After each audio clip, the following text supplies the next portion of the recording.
Sekelompok pemuda bersenjata tajam yang hendak tawuran di Jalan Perintis Kemerdekaan 3, Makassar, Sulawesi Selatan ditangkap petugas. Polisi juga menyita sejumlah senjata tajam, diantaranya parang dan padi. Aksi tawuran yang digagalkan polisi ini dipicu peristiwa pemukulan oleh salah satu pemuda. Warga yang mengetahui akan adanya aksi tawuran pun langsung melapor ke polisi. Pesawat tempur jenis T-50I Golden Eagle milik TNI Angkatan Udara jatuh di Kabupaten Blora, Jawa Tengah. Bantuan pasukan dengan naik heli milik TNI AU Lanut Iswahyudin Madiun tiba di lokasi Senin malam untuk mencari serpihan pesawat dan jasad pilot. Petugas harus berjalan kaki ke arah hutan sejauh 5 km dalam kondisi gelap. Pemirsa, kapal penumpang KM Cahaya Arafah tenggelam di Tanjung Tokaka, perairan Halmahera Selatan, Provinsi Maluku Utara. Kapal yang mengangkut 66 penumpang dan 4 ABK ini tenggelam akibat dihantam cuaca buruk.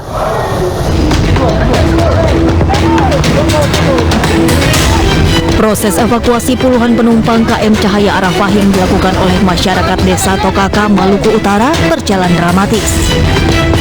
KM Cahaya Arafah tenggelam di Tanjung Tokaka, perairan Kabupaten Halmahera Selatan, Maluku Utara, usai bertolak dari Pelabuhan Bastiong, Kota Ternate, menuju Samo, Kabupaten Halmahera Selatan pada pukul 8.30 WIT. KM Cahaya Arafah mengangkut 66 penumpang, 4 anak buah kapal dengan muatan 21 ton. 13 orang diantaranya hingga kini masih hilang. Diduga kapal tenggelam akibat dihantam cuaca buruk.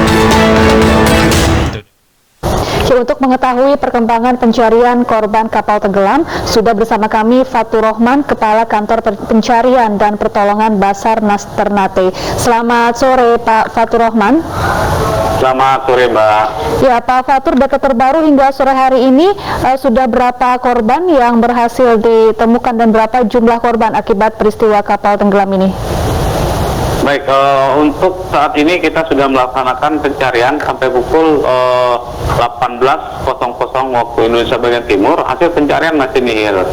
Tim masih melaksanakan pemantauan secara visual karena situasi sudah malam. Tetap kita melaksanakan pemantauan dan berkoordinasi dengan potensi-potensi yang ada di lokasi. Baik, hingga saat ini Pak, korban yang berhasil ditemukan dan yang masih hilang? Saat ini korban yang masih dicari adalah sebanyak 13 orang. Oke, 13 orang. Iya, lokasi mana saja yang menjadi fokus titik pencarian dan kendala apa saja yang ditemukan petugas selama pencarian ini, Pak?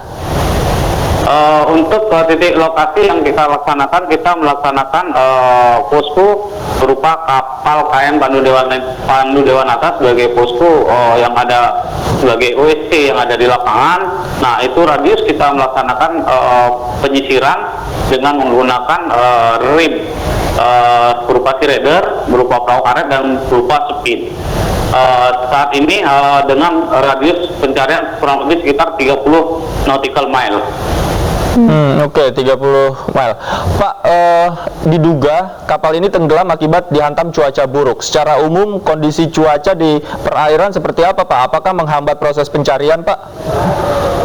Untuk saat ini pada saat melakukan pencarian cuaca sangat mendukung sehingga kita berusaha untuk melakukan pencarian di hari kedua ini. Di hari pertama kita sampai di lokasi, kita assessment lokasi tersebut. Setelah hari kedua cuaca sangat mendukung, makanya kita langsung melaksanakan penyisiran di wilayah-wilayah titik-titik duga dari tenggelamnya kapal tersebut.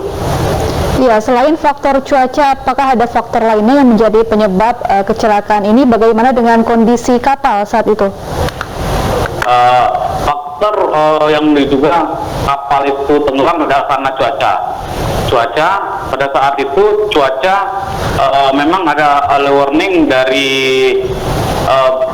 BMKG melalui dari SOP menyampaikan bahwa kapal-kapal tidak diizinkan untuk melakukan pelayaran. Tapi untuk kapal Cahaya Arafah itu berangkat dari Ternate pada pagi hari, cuaca masih mendukung. Terjadinya gelombang dan angin kencang pada siang hingga malam hari. Oke, pencarian rencananya akan dilakukan sampai kapan, Pak? Pencarian kita akan laksanakan selama 7 hari sesuai dengan peraturan perundang-undangan Undang-Undang 29 tahun 2014 tentang pencarian dan pertolongan. Baik, terima kasih Pak Fatur Rahman telah bergabung bersama kami di iNews Sore. Pemirsa, saling dorong mewarnai kedatangan ratusan jemaah haji di Kecamatan Tiga Raksa, Kabupaten Tangerang, Banten. Selengkapnya kami hadirkan usai jeda, tetaplah di iNews Sore.